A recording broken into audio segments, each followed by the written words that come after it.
जय हिंद विद्यार्थी मित्रांनो, पोलीस भरती 2024 ची जाहिरात केव्हा पडेल, ग्राउंड केव्हा सुरू होईल, यासाठी आपण आजचा हा व्हिडिओ आणलेला आहे. विद्यार्थी मित्रांनो, आजच्या पेपरमध्ये आलेल्या बातमीवरून आपण एक अंदाज बांधू शकतो की नेमकी जाहिरात केव्हा सुटेल आणि ग्राउंड तुमचं नेमकं केव्हा सुरू होणार आहे.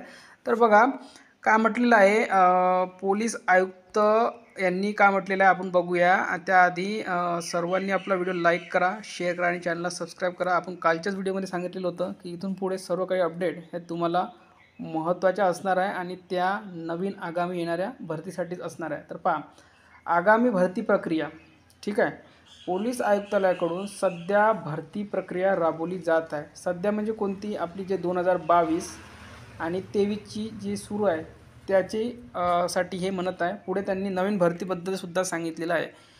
त्यामुळे ही पदे तात्काळ भरणे शक्य होणार नाही. म्हणजे जी रिक्त पदे आहे ती शक्य होणार नाही म्हणते, पण ते केव्हा भरण्यात येईल ते सुद्धा यांनी सांगितलेलं आहे. म्हणून आगामी काळात भरती प्रक्रिया करून ही पदे भरली जाणार आहे. आगामी म्हणजे येत्या काही महिन्यामध्ये ही पदे भरली जाणार आहे. तर इतर पदे ही विविध पोलीस कार्यक्षेत्रातील कर्मचाऱ्यांना बदलीद्वारे, बघा कालच आपल्याकडे टेलिग्रामवर खूप व्हायरल होत होतं की बदलीसाठी ज्यांनी अप्लाय केलेलं आहे, ज्यांना 8 वर्ष पूर्ण झालेले आहे, त्यांच्यासाठी कालपत्र काहीतरी असे ऑफिशियली व्हायरल झालेलं होतं. ते तुम्ही बघितलंच असेल.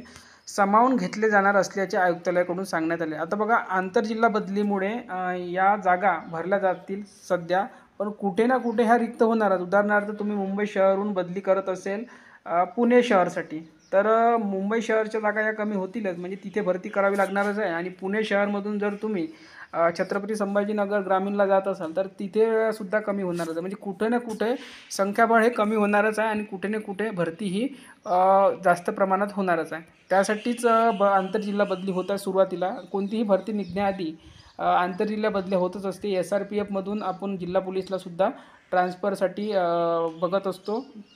की मागच्या वर्षी इतक्या मोठ्या जागा या SRPFला का आल्या होत्या, त्याचं कारण म्हणजे की जिल्हा पोलीसमध्ये त्यांची बदली झाली होती. ठीक आहे. तर बघा, कार्यक्षेत्रातील कर्मचाऱ्यांना बदलीद्वारे सामावून घेतले जाणार असल्याचे आयुक्तालयाकडून सांगण्यात आले. ठीक आहे. आता बघा पुढे काय म्हटलेलं आहे. दलाला म्हणजे आपलं जे पोलीस दल आहे त्याची गोष्टी होत आहे. अतिरिक्त मनुष्यबळ प्राप्त होणार आहे. यामुळे आता अधिकाधिक नागरिकांपर्यंत पोहोचणे व त्याचबरोबर त्यांच्या तक्रारीचे कमी कालावधीत निवारण करण्यास पोलिसांना मोठी मदत होणार आहे. आणि हे म्हटलेलं आहे पोलीस आयुक्त मीरा भाईंदर वसई विरार पोलीस आयुक्तालय. आपल्याला माहिती आहे की मीरा भाईंदर वसई विरारला 1000च्या वर इथे रिक्त जागा आहे आणि पोलीस शिपाई आणि पोलीस शिपाई चालकच्या जागासुद्धा 600च्या वर आहे आणि चालकच्या या 70च्या आसपास, 77 का असे काय ते जागा आहे. तर बघा, मधुरकर पांडे पोलीस आयुक्त साहेबांनी हे म्हटलेलं आहे. आता बघा, त्यांनी सविस्तर सर्व काही सांगितलेलं आहे. पुढे बातमी बघूया आपण. आता बघा, हेडलाईन का आली आहे नवराष्ट्र पेपरमधली, ही आजचीच बातमी आहे. आपण जर बघितलं, बघा 5 ऑक्टोबर आणि ठाणे नवी मुंबई प्लस एडिशनमधील ही बातमी आहे. आता बघा, मीरा भाईंदर वसई विरार पोलीस आयुक्तालयासाठी 1082 पदे निर्माण करण्यास मंजुरी मिळाली. आपल्याला माहितीच आहे. आता पोलीस दलाला बळकटी. ठीक आहे. पण ही भरती जोपर्यंत आपली कंप्लीट होत नाही 2022-23ची, तोपर्यंत नवीन जाहिरात ही सुटणार की नाही सुटणार हे आपल्याला आपण तुम्हाला शेवटी सांगणार आहे. तर बघा, मीरा भाईंदर वसई विरार पोलीस आयुक्तालयासाठी नव्याने आणखी 1082 पदे निर्माण करण्यास त्यासाठी येणाऱ्या खर्चास मंजुरी देण्यात आली आहे. राज्याच्या गृह विभागाकडून तसेच आदेश जारी करण्यात आले आहेत. त्यामुळे पोलीस दलाला आता अतिरिक्त बळ प्राप्त होणार आहे. त्यांच्या मदतीने मीरा भाईंदर व वसई विरार या दोन्ही शहरातील वाढती गुन्हेगारी रोखण्यास मोठी मदत होणार आहे. मीरा भाईंदर वसई विरार परिसरातील वाढते शहरीकरण लक्षात घेऊन ठाणे ग्रामीणमधील मीरा भाईंदर तर पालघर जिल्ह्यातील वसई विरार येथील पोलीस ठाण्यांना एकत्रित करत मीरा भाईंदर वसई विरार पोलीस आयुक्तालयाची स्वतंत्र निर्मिती करण्यात आली आहे. या आयुक्तालयाच्या प्रत्यक्ष कामकाजाला ऑक्टोबर 2020 मध्ये सुरुवात झाली. या अखत्यारीत असणाऱ्या पोलीस ठाण्यात कार्यरत असणाऱ्या सुमारे 2000 कर्मचारी हे आयुक्तालयात वर्ग करण्यात आले. पुढे बघा काय म्हटलेलं आहे, 2000 कर्मचारी आयुक्तालयात वर्ग करण्यात आलेले आहे, म्हणजे ट्रान्सफर करण्यात आलेली आहे. ठीक आहे. तर बघा 500 सुरक्षा जवानांची मदत 2 वर्षापासून पोलीस दलाकडून घेतली जाते, म्हणजे MSFची हे मदत घेत आहे. म्हणूनच इथे नवीन पदनिर्मितीसुद्धा केलेली आहे. आता बघा 1022 पदे, इथे बघा 1022 पदे भरती प्रक्रिया राबवत मधल्या काळात भरण्यात आली, म्हणजे मागच्या वर्षी 900 काहीतरी पदे आणि यावर्षी 200 काहीतरी पदे भरण्यात आली. जवळपास त्यांनी हा आकडा दिलेला आहे. 2 वर्षापासून 500 सुरक्षा जवानांची मदत. आता बघा यासह पहिल्या टप्प्यातील मंजूर करण्यात आलेली 1022 पदे भरती प्रक्रिया राबवत मधल्या काळात भरण्यात आली, म्हणजे मागच्या जो पहिला टप्पा होता तर 1022 आणि आता 1082 पदे जी मंजूर केलेली आहे. नवीन कोणतीही रिटायरमेंट किंवा रिक्त पदे नव्हती, ही नवीन निर्माण करण्यात आलेली आहे, राबवत मधल्या काळात भरण्यात आली. मात्र यानंतरही उपलब्ध मनुष्यबळ अपुरे पडत असून कर्मचाऱ्यांना कामाचा मोठा ताण येत, परिणामी अतिरिक्त मनुष्यबळाची आवश्यकता भासत होती. म्हणून राज्य सुरक्षा बळाच्या 500 सुरक्षा जवानांची मदत 2 वर्षापासून पोलीस दलाकडून घेतली जात आहे. बघा इथे किती मनुष्यबळाची कमतरता आहे आणि इथे भरती ही नक्की मोठी होणार यावर्षी.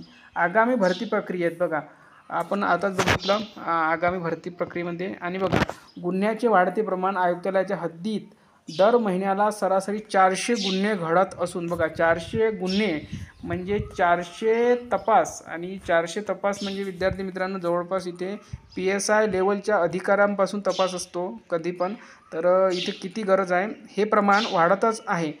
त्याचा तपास करून गुन्ह्याची उकल करणे, वाहतूक कोंडीची मोठी समस्या निर्माण झाल्याने त्यावर नियंत्रण मिळवणे, नव्याने सुरू करण्यात आलेली काही पोलीस ठाण्यात मनुष्यबळ उपलब्ध करून देणे, तसेच आंदोलन मोर्चे, राजकीय नेत्यांच्या दौऱ्यानिमित्त बंदोबस्त तैनात करणे आदी कारणे आहेत. या पार्श्वभूमीवर पोलीस आयुक्तालयाकडून दुसऱ्या टप्प्यात आणखी 1082 मंजूर करण्याचा प्रस्ताव राज्य सरकारला पाठवला आहे. आता बघा विद्यार्थी मित्रांनो, इथे भरती तर मोठी होणारच आहे, पण ही जाहिरात केव्हा सुटू शकते. आता यांच्या म्हणण्यावरून यांनी म्हटलेलं आहे की आगामी भरती आणि जी भरती सुरू आहे त्याच्यामुळे ही नवीन भरती शक्य होणार नाही म्हटलेलं आहे यांनी. पण ही जाहिरात लवकरच येण्याची शक्यता विद्यार्थी मित्रांनो. यासाठी आपल्यालाच प्रयत्न करावे लागणार आहे. जर तुम्ही प्रयत्न केले तर येणाऱ्या आचारसंहितेपूर्वी ही जाहिरात येऊ शकते. आणि जर तुम्ही लाईटली घेतलं की जाहिरात तर येणारच आहे, तर मग जाहिरात इलेक्शन झाल्यानंतर केव्हा येईल याची कोणीही शाश्वती देऊ शकत नाही. कारण की जाहिरात म्हटलं की इलेक्शन आणि इलेक्शन म्हटलं की जाहिरात, हे सर्वांनाच माहिती आहे. म्हणून जास्तीत जास्त आपल्या साठी 15,000च्या वर जर आपल्याला जाहिरात पाडून घ्यायची आहे तर त्यासाठी तुम्हालाच प्रयत्न करावा लागेल. रोज सर्वांनी मेल करा, त्यानंतर तुम्ही पत्राद्वारे सुद्धा पाठवू शकता किंवा निवेदनसुद्धा देऊ शकता. तर सर्वात जास्त जर तुम्ही प्रकरण उचलून धरलं आणि तुम्ही जाहिरातीसाठी मागणी केली तर नक्कीच येणाऱ्या काही दिवसातच तुम्हाला जाहिरात पाहायला मिळेल. तर या व्हिडिओमध्ये इथपर्यंतच.